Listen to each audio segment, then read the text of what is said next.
name is Dr. Peter Zazzali, Senior Lecturer of Acting and Program Director of BA Honors Acting at LaSalle College of the Arts in Singapore.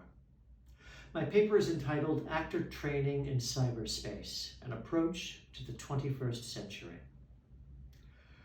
Training in the 21st century will continue to occur in digital spaces.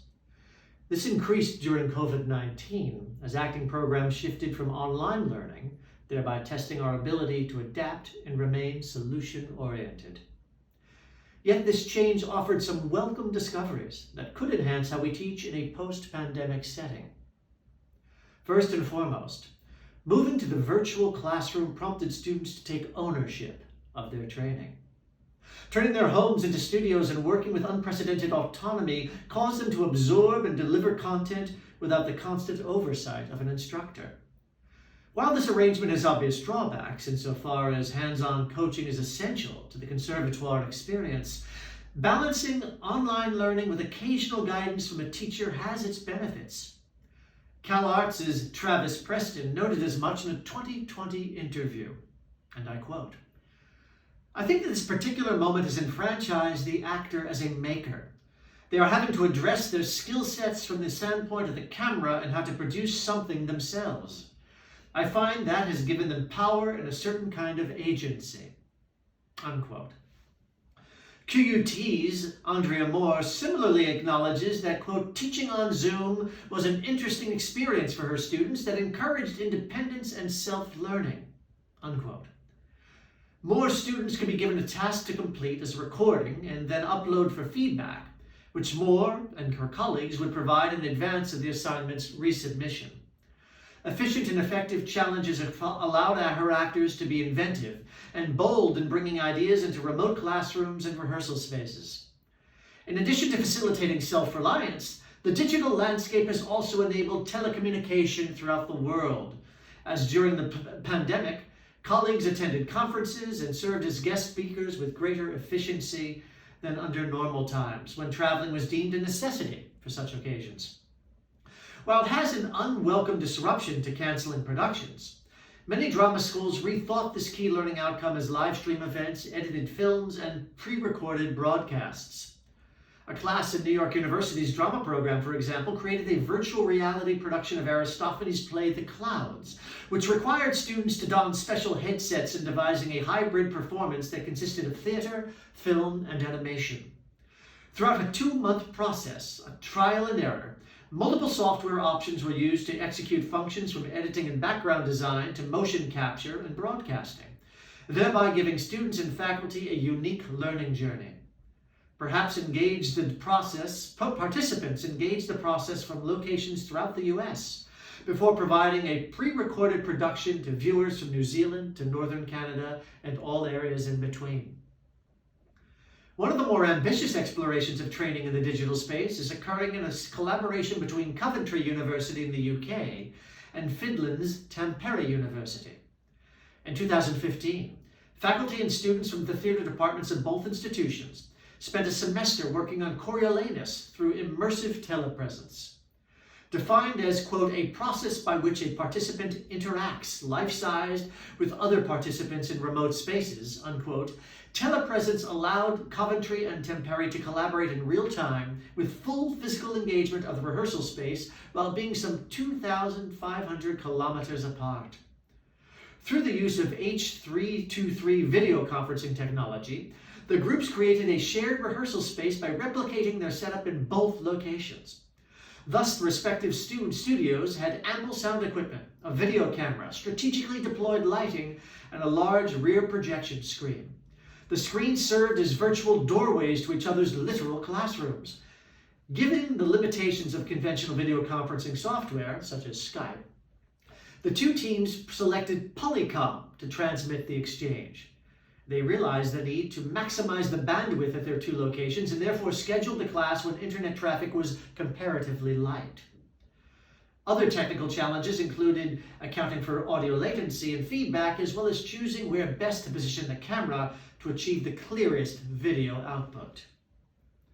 Despite these hurdles, the Coriolanus endeavor proved to be a success on many levels. the participants were able to experience the illusion of occupying the same space. A simulated rehearsal process was contrived, as actors were assigned roles and scenes with their counterparts abroad. The instructors shared the coaching and directing duties, and Adobe Connect was used to provide breakout rooms for those not participating in the primary workspace. Coventry's Tom Gorman, described this dynamic as having separate rehearsal areas where students could build a rapport with peers whom they had never met. The instructors randomly visited the breakout rooms to offer ad hoc tutelage or quietly observe. Additionally, a Facebook page was created to function as a sort of green room for announcements and call schedules. Essentially, Coventry and Tampere managed to coordinate practice-based learning in real time from remote locations. According to the instructors, they met and exceeded the course's objectives and opened up the possibility for new modes of learning. The initial experiment was enjoyable and effective to the point of prompting a second collaboration. And so, in 2017, the team made some technical adjustments and undertook a work on King Lear, which, unlike the first endeavor, included audiences in both locations. Having spectators added another layer of learning to the telematic exchange as cultural proclivities became apparent through distinct responses at particular moments. Tom Gorman claims to have, quote, noticed different national senses of humor, as certain jokes landed in Finland, but not in Coventry. Moreover, the Lear project allowed the participants to explore stage intimacy from remote locales. The team chose to focus on the scene where Cordelia reunites with her crestfallen father, the title character, as he is nearing his death.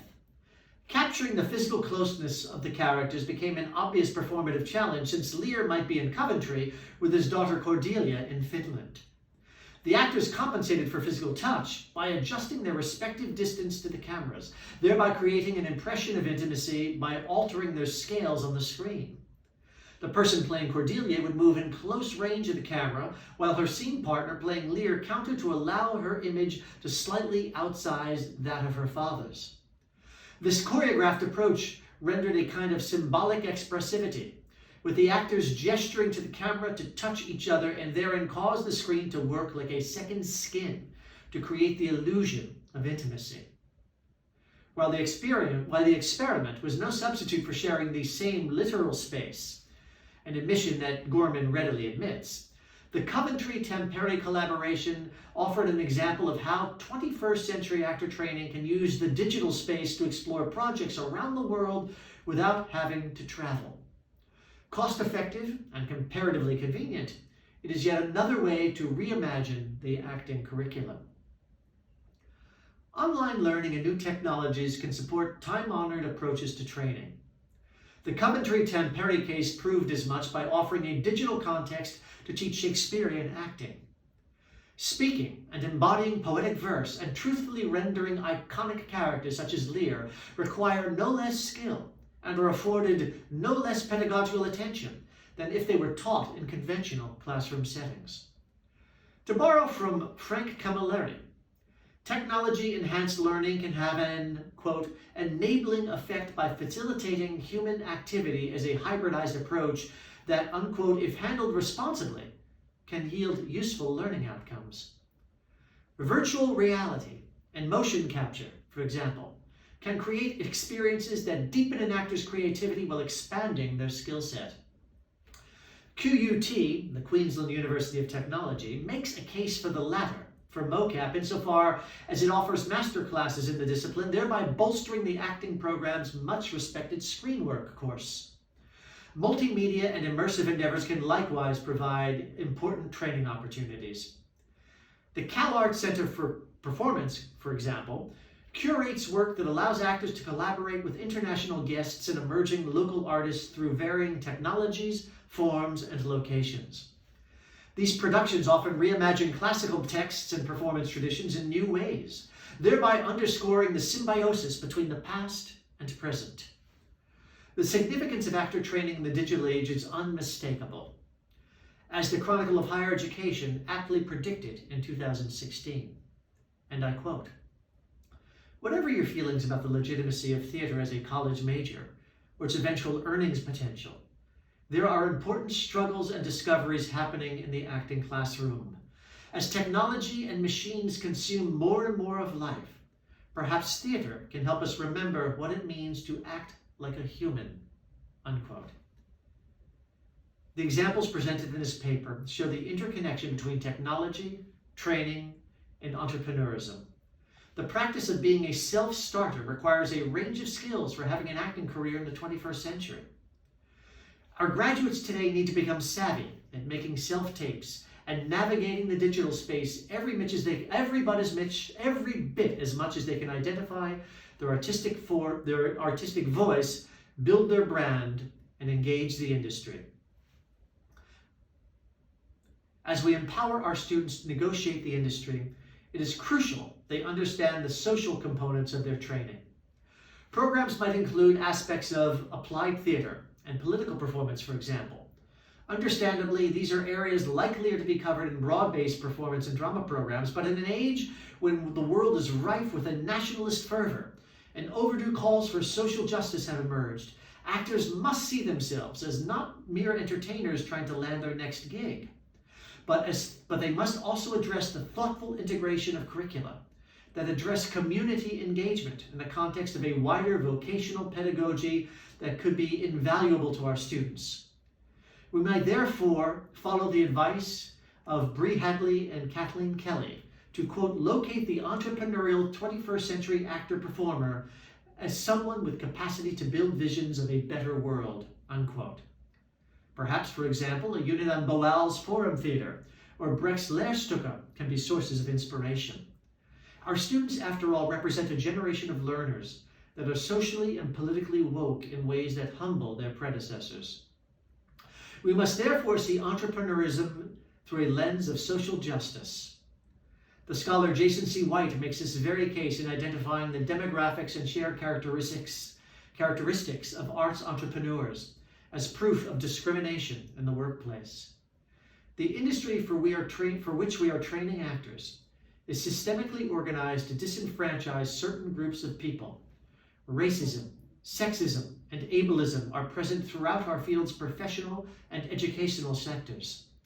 Unconscious bias determines how decisions are made and affect people's lives in tangible ways.